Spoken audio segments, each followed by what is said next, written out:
What is going on, guys? Welcome back, cubers, puzzle solvers alike, to the Cube Place. Today, we have another unboxing from, you guessed it, HK Now store. Just kidding. It's from the Cubicle. I'm super stoked.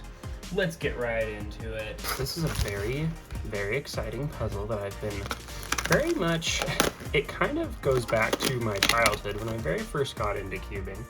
This is a puzzle I always wanted to get, but was never really able to acquire because, well, when you're a young kid, you generally don't have a lot of money floating around, especially not money to disassemble certain puzzles to create other types of puzzles. And so I never was really able to have this until now, because now it's mass produced. And man, I think you guys can already tell where this is going. This is, I don't know the proper name for this cube, but it's essentially a hybrid of a standard 4x4 and a Fisher 4x4, which is why it gives it this kind of brick wall looking look. Let's go ahead and get into this, and I'll kind of show you guys what this is all about. So,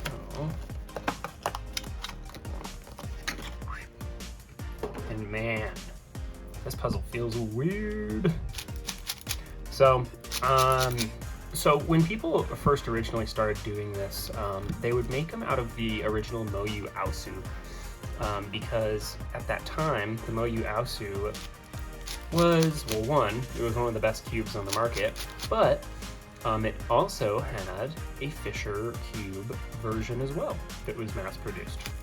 And so people would take them apart, half the pieces of one and half the pieces of the other, kind of sandwiched them together and made this.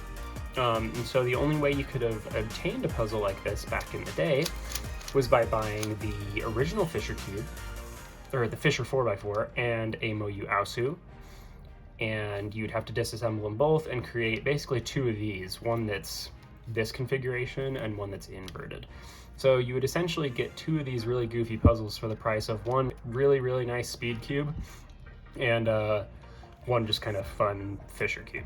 And so a lot of people kind of, you either could do it or you couldn't, because, well, you had to essentially get two puzzles that were both, you know, $20+ at the time, and disassemble them to make something really goofy. So a lot of people weren't willing to do that. People who did, you know, they had the means to do it. So I'm super glad that this is finally mass produced now, because now I can, you know, just have it and play with it, because it's a really neat kind of a modification. So anyway, let me move into how this puzzle actually works. So as you can see, there's a Fisher cube top and a standard bottom. And I think this is actually still made out of a Moyu Aosu. This feels really nice. It kind of feels like my Moyu Aosu that I have from back in the day. But how this works is you have to line up the centers like this. So this is actually, it doesn't look like it, but this is actually pretty much the solved state of this puzzle. And from here, you can just turn it like a regular 4x4. It's kind of trippy. So like, yeah, there's obviously shape shifting because it's a Fisher cube, but yeah, this is essentially how it works. You have to kind of solve it like this, centers, edges, and all the things like that. So that's kind of an interesting challenge that makes it a little bit more of an interesting process than just a standard 4x4 or a 4x4 Fisher cube. So yeah, let's see what a let's see what a checkerboard pattern looks like on this thing. So it's obviously an even layered puzzle, so it won't be a complete checkerboard, but let's see. I'll just do it like a 3x3.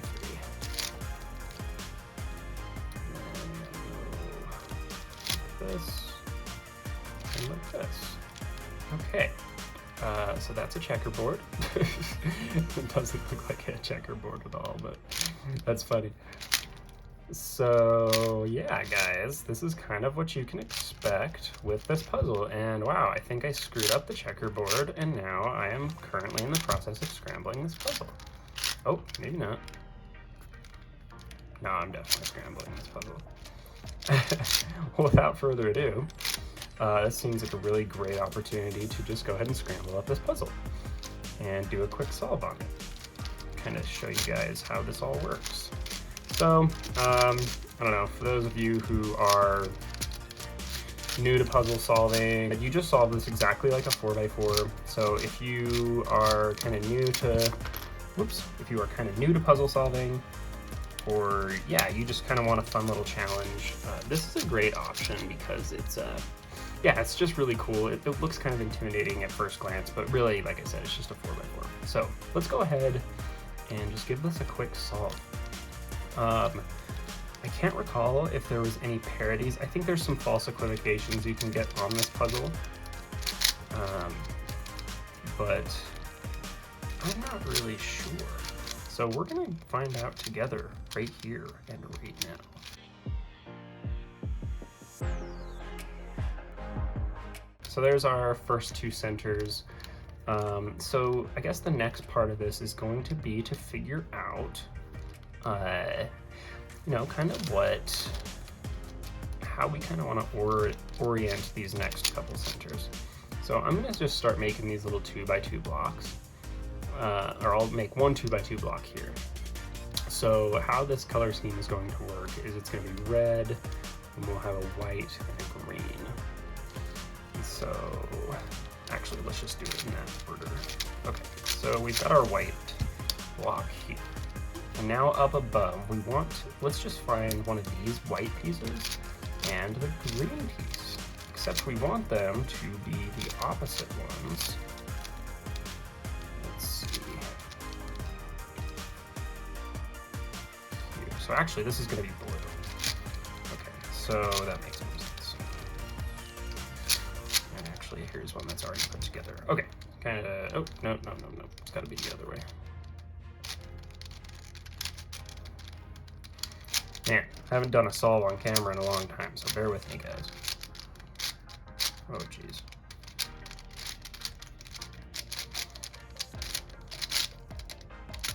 There we go. Okay, so that's how this center is going to look.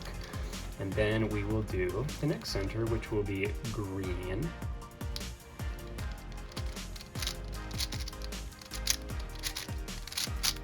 Okay, and then we will have a white piece with the opposite of blue, which is green piece, which is already there. That worked out pretty well. Last two centers. Okay, so the next one we're gonna have is yellow. So we'll just go ahead and plop that in there like so. And we're going to need, let's see, we're gonna have a green piece here and a white piece here. Or excuse me, the yellow piece.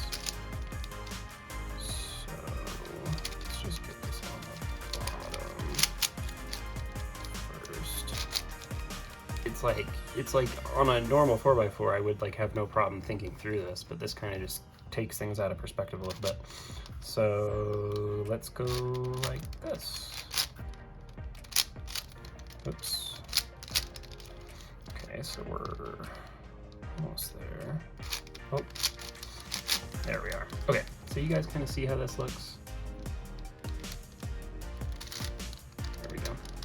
Kind of see how this is coming together a little bit. So like if we were to offset it in the solved state, you guys can kind of see how that's going to be looking. Okay, so now let's go ahead and create our, I'm going to do the red edges first.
All right, we're reduced down to a 3x3 now, believe it or not, folks. So let's go ahead and just enter in. I'm not gonna try to do fancy F2L here, just because I don't want to screw anything up.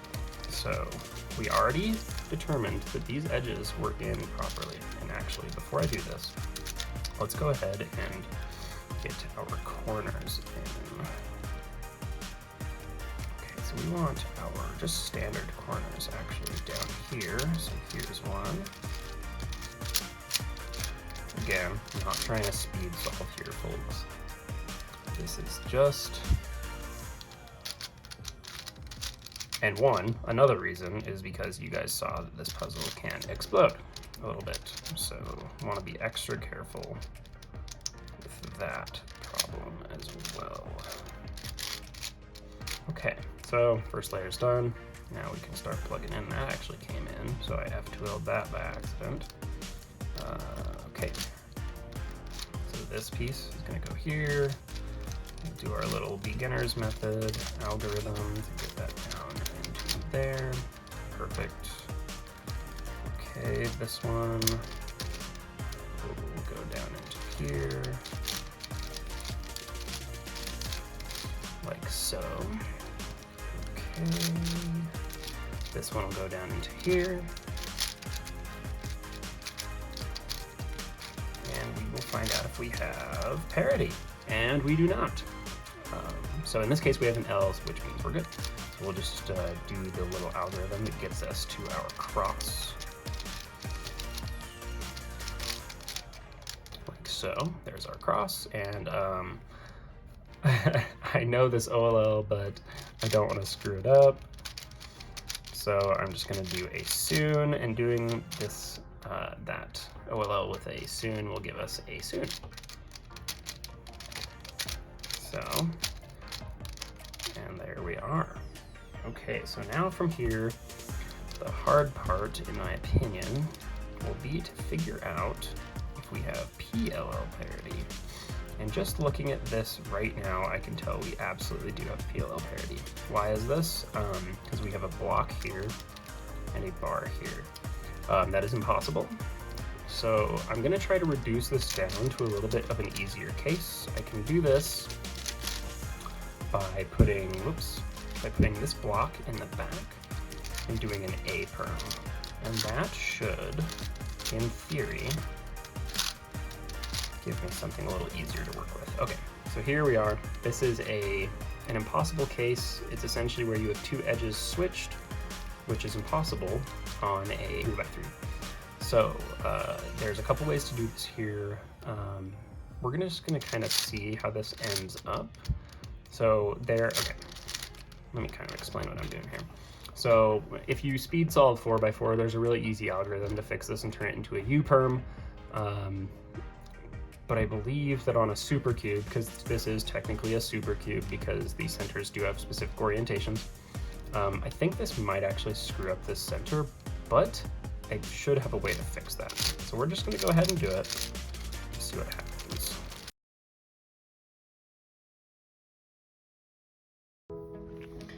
Alright guys, we're back, and as you can see, this thing is solved, because I made a huge mistake while doing the parity algorithm. And it's not so much that I did the parity algorithm wrong, it's just that I did a version that is really bad for the center situation. So basically what happens with that algorithm is when you're doing all these end slice turns and you're turning everything, basically it knocked a bunch of them out in a way that kind of had me really confused, and it was kind of unexpected. So what I ended up doing is I ended up doing the cuboid version of the even layer parity, where you do a U2, R2, F2, blah, blah, blah. And then what you end up with is one of these centers will be flipped 180 degrees, which is totally cool. You can just solve that by doing two T-perms. So yeah, a little bit of a weird way to end the video, but yeah, that just kind of caught me off guard a little bit, and so I had to kind of go back and rethink like what I was doing, just to make sure that I could solve the puzzle and get it back to a solved state. Overall, though, this puzzle's super fun. It's everything I really wanted it to be. It's just another fun version of a 4x4 shape mod that I can add to my 4x4 shape mods collection, or just collection of shape mods in general. But yeah, I love shape mods, love this puzzle. I 10 out of 10 would recommend getting one if you like a challenging 4x4 shape mod that also shapeshifts and has some interesting ways to deal with parity, as I found out.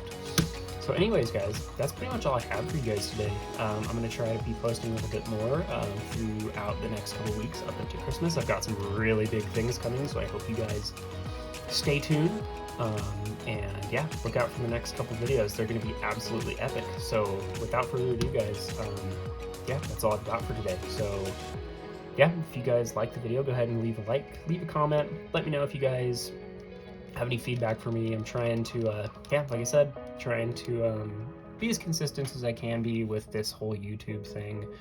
And so, yeah, the more feedback that I get, the more that I can, you know, just make sure that I'm, you know, making the best content that I possibly can. So that's pretty much all I have for you guys today. So we'll see y'all next time.